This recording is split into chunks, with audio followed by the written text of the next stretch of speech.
Again. It's all good though. Yeah, I don't want to be sideways. So we'll just fix it. Tell me if that's fixed it. So what's up? It's Monday. I have been gone. I have been in Copenhagen for the last 10 days. And it's been amazing and fun and wonderful and invigorating. Mainly because I got to lead 3 different workshops, which is kind of huge if you think about it, in 10 days. The first workshop was personal branding, the beginner's course of really kind of setting the intention and tapping into the vision of what some folks wanted to create for their brand, for their business.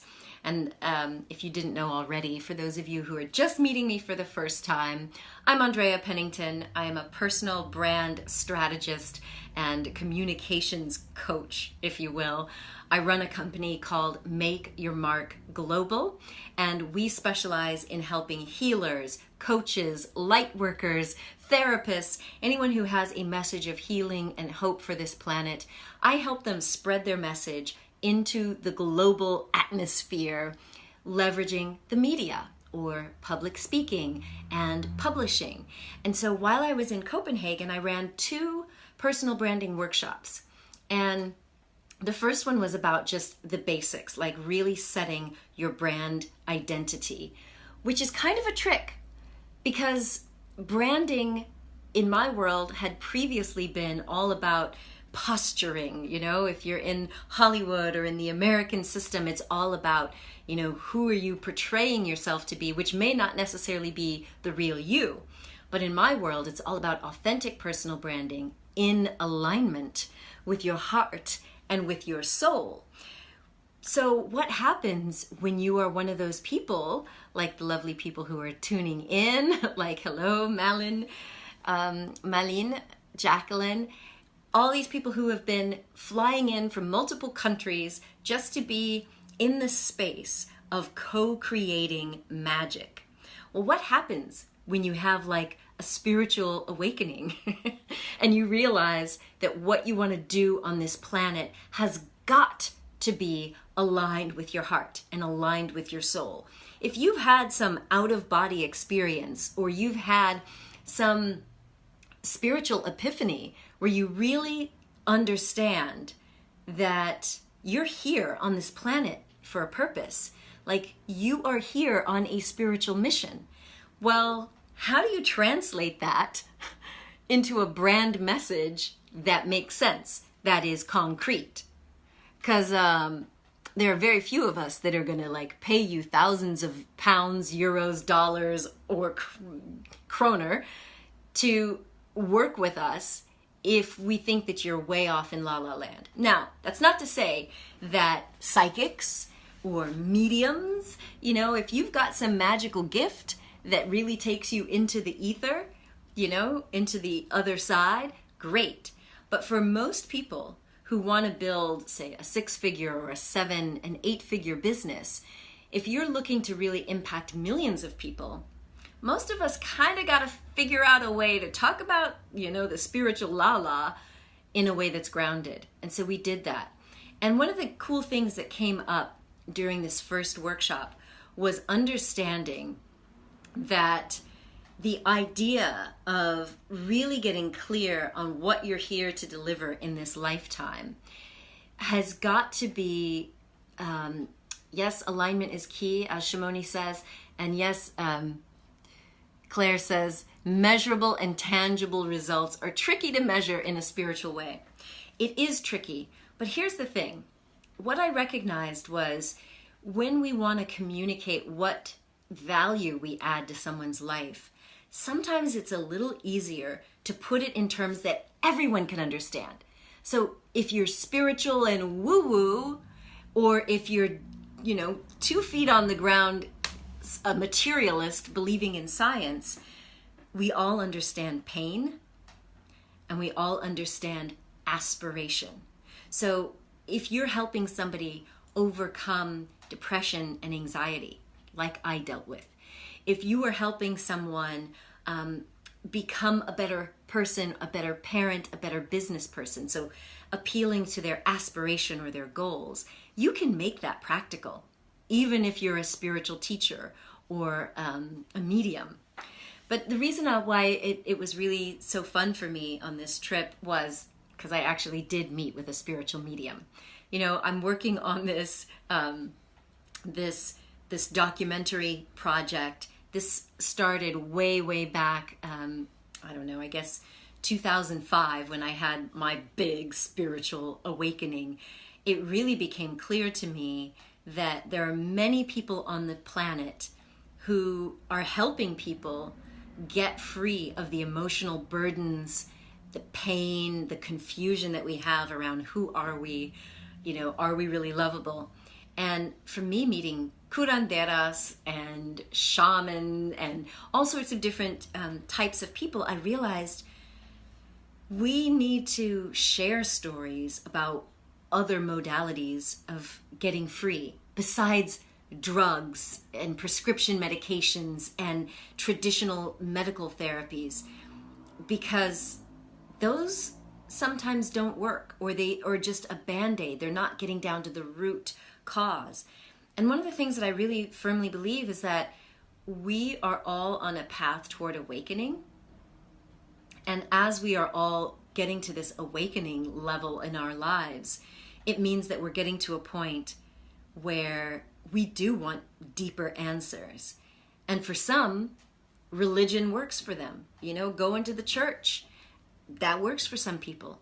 But for others, they want a more personal connection with that divine source. And that means if you've been wounded by religion or failed by religion, or it just doesn't appeal to you, the beauty of our planet is there are indigenous cultures and so many cultures on the planet who are still very in touch with what that divine connection can be and could be, even if it doesn't sound like any other traditional religion. And so, I say all of that to say, in my last few minutes of working with you here, a very good friend of mine, Helena Philipson, she is the co-founder of the Real Self-Love Movement.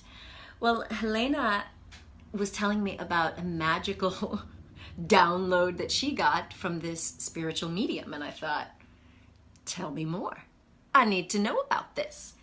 And this woman, her name is Lykke Emilie, and I will share a link where you can find her on Facebook or online. Apparently, she's real deal. So while I was in Copenhagen, Trevor, as some of you know, is part of the movement. He also was there, so we both had sessions. I don't know what happened with Trevor's session, but I can tell you about my session. It was mind-blowing. Like, the level of specificity that Lykke was able to communicate from, apparently these are my guides. It's not like she's off in La La Land, although she did do an Akashic record reading. This idea about really like taking ownership of some of the dreams and the visions that I've had was made super duper clear, because sometimes we feel like all the dreams and the woo-woo that we download in our meditation, or we have some spiritual experience, it feels very personal. At least mine certainly do. But what I noticed is that everything that I've received, I've felt inspired to share. So either sharing that through my blogs or through videos, my radio show, my books now, that's part of my life and part of my life's work. So my whole life has shifted towards bringing what happens in my life and in my clients' lives and all of these magical people around the world. And so when I sat down with her, she was just bubbling, ready to start talking. And it's so funny because I didn't tell her anything about me. She didn't know who I was. It was just like, she is the real deal. So anyway, she tapped in. And it was so sweet. You'll see, I've told everyone who knows me this, when you, and yes, this is not a new tattoo, Claire. This Buddha is from 2013, but this baby is new. I got some ink while I was in Copenhagen. Sorry to digress. Claire Ford just sent me a little message there. So anyway, as I was saying, what was I saying? Talking about this experience with Lykke. So when you tap in, for those of you that speak Danish, you can check out her Facebook lives where she's talking about, her work. But she did my session in English, obviously, because my Danish is non-existent. But she has got the sweetest energy, and she's just like this glowing, just beautiful ball of love. But there came a point during our session where she had to get forceful with me. Or at least I think the energies that she was interpreting from my guides, they were saying, get forceful, like Andrea needs to hear this message. And I started to feel bad. Like I literally teared up because I'm like, oh no, this poor woman is having to translate this really forceful energy to me about really standing in commitment to the vision that I downloaded. Like this vision, as much as I say it to you guys every week, this vision is not about Andrea. It's not about ego. Because believe me, some of the stuff that I downloaded, I would have never shared on a stage or on TV or on the radio. And yet, that's what I'm doing. So I'm going to keep checking the clock because in 15 minutes, I'm going live on the radio with Judy from Selling in a Skirt. So hopefully you'll tune in. But what I can share, Shimoni, about the message that I received was I have a new project coming out. I have been working on this, actually I've been working on it for 14 years. So I'm going to give you the short version. Don't worry, you're going to get the full download at some point soon. But I, many years ago, really wanted to kind of go against the grain. I was working in America as a medical doctor and an acupuncturist. I had built a really big wellness center where we were combining Eastern medicine, acupuncture, psychology, traditional medicine, and positive psychology, and adding in my own little spiritual twist. And one of the things that over the years, being in America, working in a very holistic way before it was even super trendy. And in fact, when I opened my wellness center, it was in the DC area, the Washington DC area, which is pretty conservative. And a lot of people were like, what are you doing? You're like one of those new agey California doctors. Don't you think your wellness center should be out there? So I was kind of like a pioneer, cutting edge kind of girl. But something happened while I was the medical director of Discovery Health Channel. I was reporting the news every single day.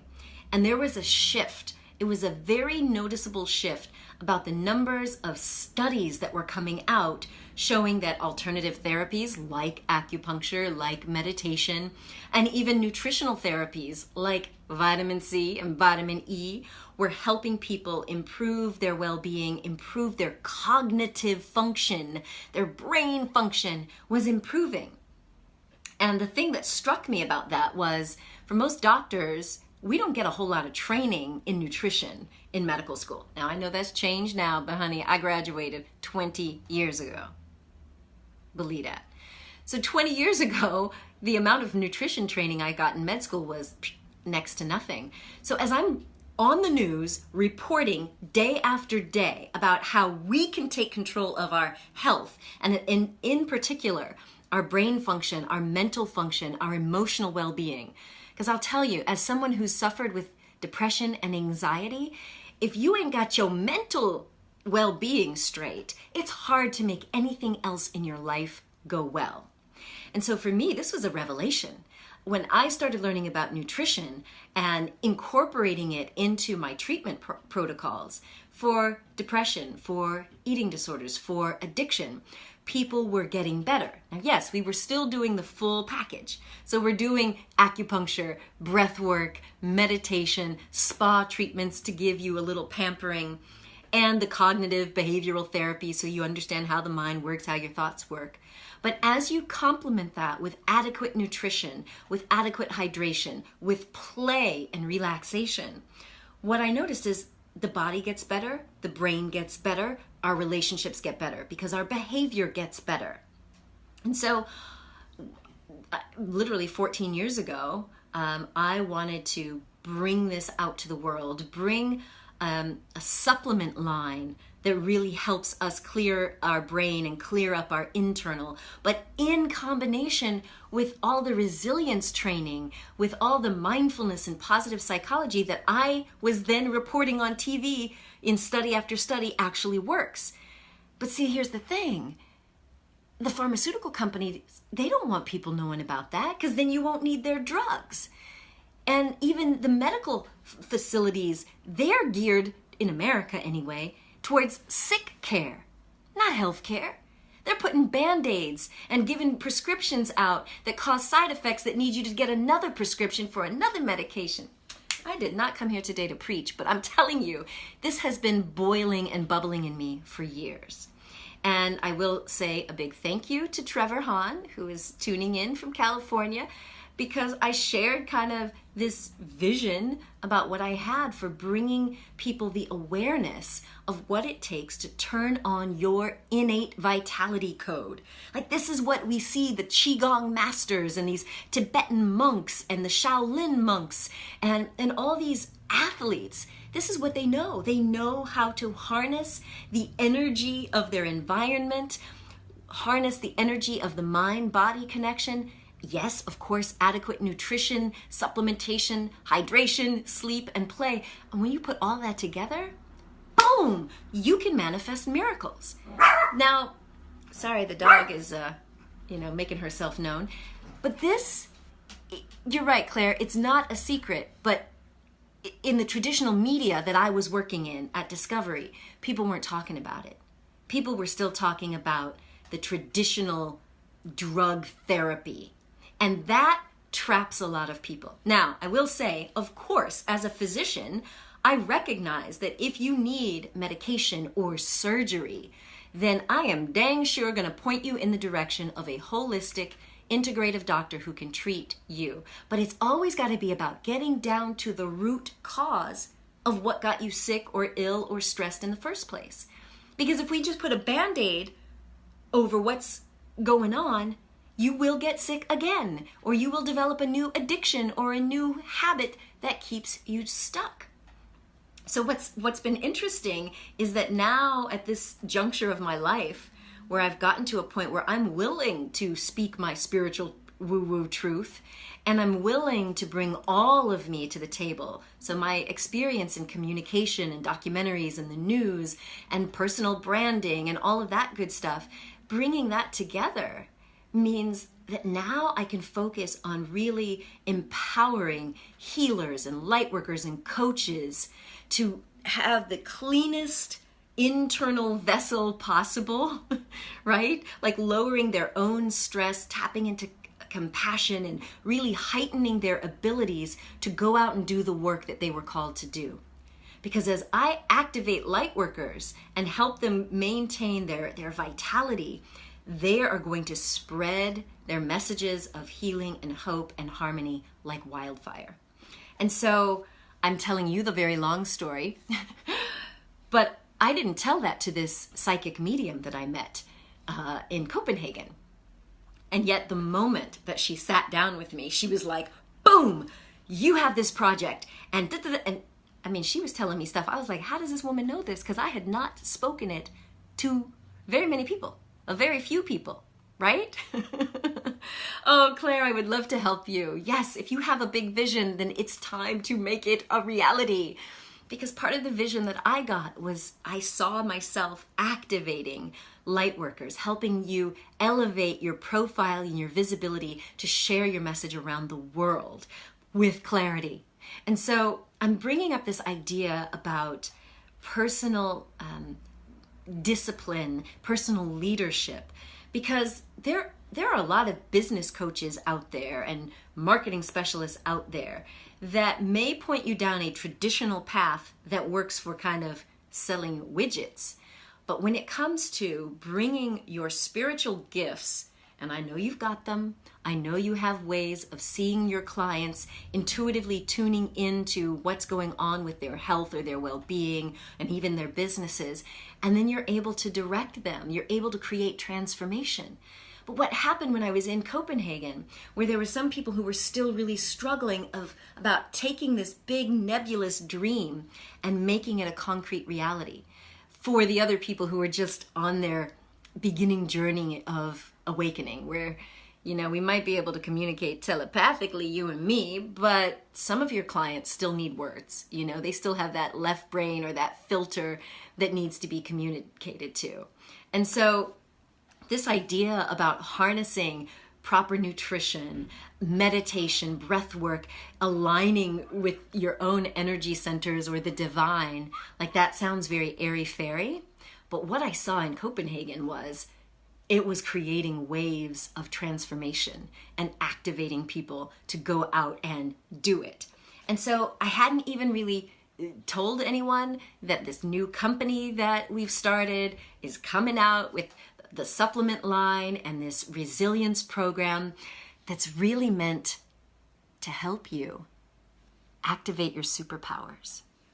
What? I just said it out loud. Boom. And that's a little crazy. I used to be afraid to say these things, but one of the things I challenged the people in our workshop to do was to verbalize their dreams and their visions, so that as we stand together, you might get the help of another coach or mentor to help you bring it into reality. But it's got to start with personal leadership. And so this idea of personal leadership means you've got to reclaim your gifts and your right to thrive in this world, to share in a way that brings value to others, and that value gets reflected back to you. We need you to be thriving on all levels. It doesn't work if you're burnt out, because the people that you could be helping and serving are going to suffer while you're sitting on the couch, okay? We need you to do what it takes to renew your vitality. And it's not too late. You're not too broken. I promise you. All right, I got to check the time. I think I need to go, guys, because I'm going to do this interview. I can't even see the time. Oh, great. This is not good. This is not good. Oh, wait, I've got another phone. Anyway, now. So listen, Sarah, she put the link and